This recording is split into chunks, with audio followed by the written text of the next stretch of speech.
할렐루야. 사랑하는 반석의 성도 여러분, 벌써 한 주가 시작된 줄 알았는데 이미 이제 주말이 되었습니다. 오늘 토요일 아침 아까의 시간 고린도전서 15장 35절에서 49절까지의 말씀으로 함께 은혜를 나누고자 합니다. 여러분, 고린도 교회 안에 계속해서 이 신앙에 대한 질문과 또 의문들이 계속 있었어요.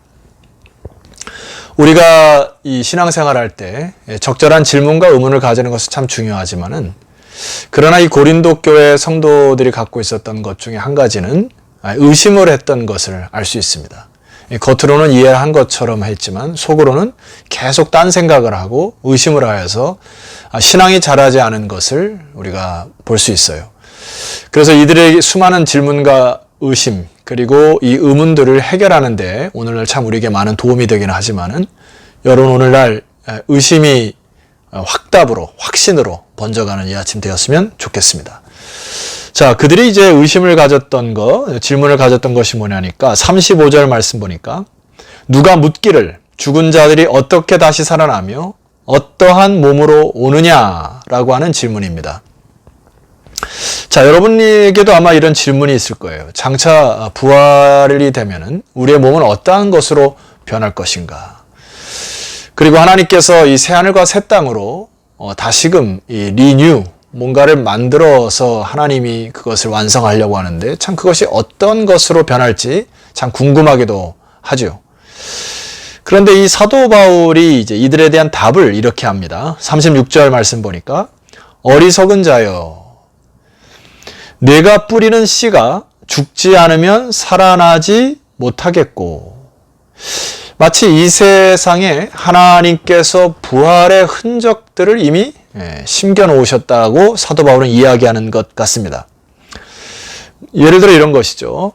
씨앗이 무엇인지 잘 모르겠지만 씨앗을 심게 되면 그 다음에 형체가 드러나고, 어떤 것은 꽃이 되고 어떤 것은 열매가 되는 상황.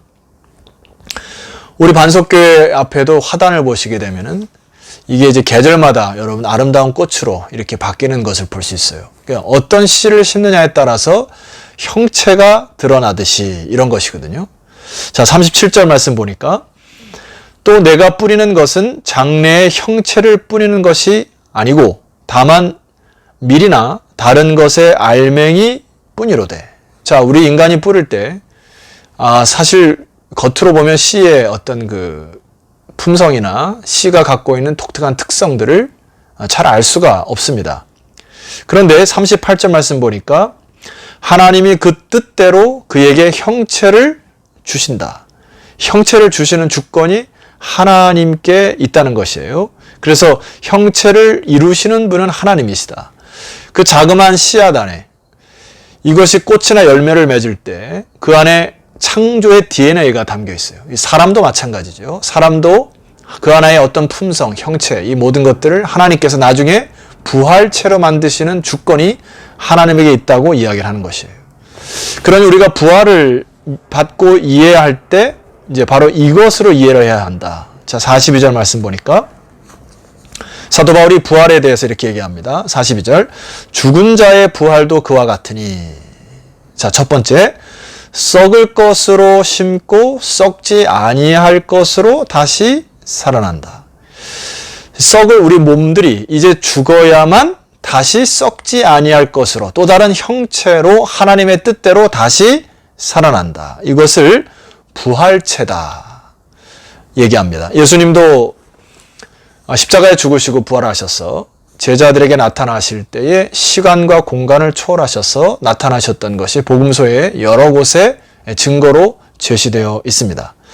43절 말씀 보면은, 욕된 것으로 심고 영광스러운 것으로 다시 산다. 다른 성경에 보면 비천한 것으로 심고 영광스러운 것으로 다시 산다.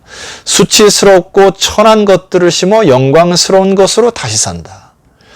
약한 것으로 심고 강한 것으로 다시 살아난다. 여러분, 참 기대가 되지 않습니까? 우리가 이 세상에 살아갈 때 참 몸이 약해요.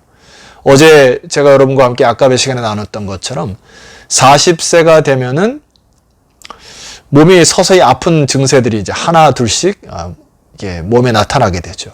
그리고 50이 좀 넘으면 웬만한 사람들은 한 곳이 이제 망가지고 또 그것을 다시 뭐 수술을 하거나 다시 치료하거나 70, 80이 되면 이제 뭐 관절이라든지 뭐 치아라든지 이런 것이 이제 달아 없어지는 그렇게 되는데 이 부활체는 뭐냐면 약한 것으로 이제 심고 이 모든 약한 것들이 지나가고 강한 것으로 다시 태어난다. 이 놀라운 구절이죠. 메시지 성경 보면 이렇게 이야기합니다. 뿌린 씨는 자연의 것인데 거기서 자란 것은 자연 너머의 것이 됩니다. 자, 44절. 육의 몸으로 심고 신령한 몸으로 다시 산다. 육의 몸이 있은즉 영의 몸도 있느니라. 우리가 육의 몸이 있듯이 다시 영의 몸도 우리에게 회복된다.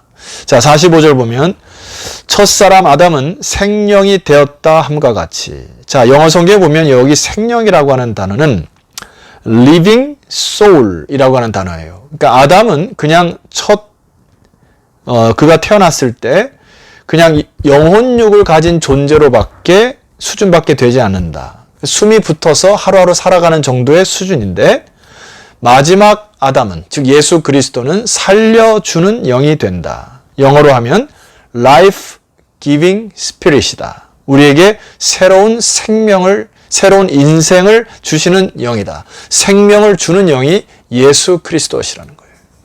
여러분 우리는 예수 그리스도를 통하여 life giving spirit 또다시 우리에게 또 다른 새로운 생명을 예수 그리스도를 통하여 우리에게 허락하신 놀라운 그 비밀이 그리스도에게 있음을 믿으시기를 바라고 기뻐하시는 이 주말이 되었으면 좋겠습니다. 자, 그러므로 여러분 49절에 보니까 우리가 흙에 속한 자의 형상을 입은 것 같이 또한 하늘에 속한 이의 형상을 입으리라. 우리의 몸은 지금 흙에 속해 있지만 곧 하늘에 속한 자의 형상을 입을 날이 곧 올 것이다. 이제껏 우리는 땅에 뿌리를 두고 살아왔지만은 이 메시지 중에 제가 여러분에게 첫 번째 드리고자 하는 메시지는 이제는 하늘에 속한 것을 목표로 삼고 하늘나라에 다시 태어날 것을 기대하며 살아가는 하늘에 뿌리를 둔 나무로서 여러분 살아가시기를 소망합니다. 자, 두 번째 좀 말씀드릴 게 있는데 사도 바울이 부활에 대해서 이렇게 얘기합니다. 51절. 보라 내가 너희에게 비밀을 말하노니 우리가 다 잠잘 것이 아니요 마지막 나팔의 순식간에 호련히 다 변화할 것인데 52절. 나팔 소리가 나매 죽은 자들이 썩지 아니할 것으로 다시 살아나고 우리도 변화하리라. 다른 성경에 보면 마지막 나팔 소리에 우리의 죄와 죄책과 죽음이 다 권세를 삼켜버린다. 예수 그리스도의 이 권세가 여러분이 갖고 있는 죄와 죄책과 죽음까지도 다 삼켜버려 우리가 마지막에 놀라운 것으로 변화된다. 참 이 세상에 이제 우리가 살다 보면 뭔가를 매듭을 짓고 끝을 맺어야 할 일들이 참 많이 있죠. 뭐 여행을 가고 나서의 끝, 뭐 공부를 하고 시험을 치르고 나서의 끝, 뭐 전역을 앞둔 군인들의 끝에 대한 기대, 뭐 여성들은 뭐 시집, 남성들도 뭐 장가를 가는 그런 어떤 최종 목표와 꼴을 이루었을 때 굉장히 기쁨이 있었을 것입니다. 그런데 역사를 통틀어서 가장 위대한 피니시가 뭡니까? 그것은 우리가 하나님께서 마지막 날 예수 그리스도의 재림을 통하여 전 역사의 피니시, 최종 끝을 선포하실 때 우리는 나팔 소리를 듣고 그 순간에 모두가 부활체로 그리스도를 믿는 자들은 부활체로 변화한다고 하는 놀라운 피니시의 축제 현장에 여러분을 초대합니다. 여러분 이게 얼마나 기대가 되고 소망이 됩니까? 그러므로 사도 바울이 이렇게 이제 결론을 짓습니다. 그러므로 내 사랑하는 형제들아 견고하며 흔들리지 말고 주의 일에 더욱 힘쓰는 자들이 되라. 이는 너희 수고가 주 안에서 헛되지 않은 줄을 알미니라. 성도 여러분 조금은 힘을 냅시다. 우리는 이 땅에 사는 사람들이지만 결과적으로 하늘에 속한 자들이에요. 그래서 하루하루 힘있게 서로가 연합하여 부활의 산 소망이 무엇인지 이 세상에 증거하며 살아가야 하는 막중한 책임이 있고 또 우리는 부활의 능력을 잊고 사는 자들로서 넉넉히 하루하루 이겨갈 줄 믿습니다. 칼라일이라고 하는 신학자가 이제 마지막 우리에게 도전을 주는 메시지 하나만 읽어드리고 기도할까 합니다. 그대가 하는 일이 미천하다고 낙심치 마십시오. 그대가 하는 일은 하나님께서 그대에게만 맡기신 가장 중요한 일입니다. 집안일을 정리하는 단순한 일일지라도 마음 먹고 그 일을 잘 하십시오. 만일 그대의 책임의 범위가 넓고 관계에 되는 일이 더욱 많아지면 더욱 그리하여야 할 것입니다. 만일 그대에게 부모와 처자와 형제와 자매가 있으면 그들에 대한 그대의 책임이 얼마나 큰 것인지 기억하고 그들로 하여금 실망치 않도록 하십시오. 우리가 최선을 다하는 것은 곧 세상에 여러 가지 불행이 생기지 않게 하는 최선의 방법입니다. 성도 여러분, 부활로 우리는 하루하루의 많은 유혹과 또 많은 사단의 도전을 이길 수 있는 강력한 힘이 그리스도의 부활입니다. 여러분, 우리는 부활의 산소망으로 이번 한 주간 동안 그렇게 열심히 살아오셨듯이 이제 내일 주일 아침 다시 하나님께 온전한 예배자로 서시고 그 다음에 다시금 부활의 믿음을 가지고 하루하루 승리하시는 저와 여러분 되기를 주 이름으로 축원합니다. 기도드립시다.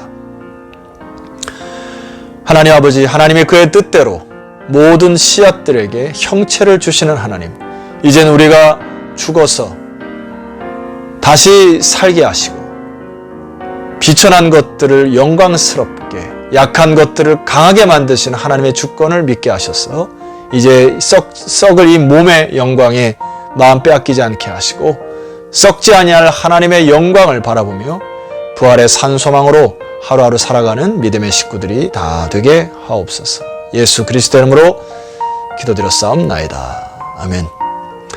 자, 성도 여러분, 내일 아침, 주일 아침 하나님께 예배자로 다시 만나기를 소망하고 오늘 하루도 부활의 큰 승리로 기쁨을 만끽하시기를 소망합니다. 내일 뵙겠습니다.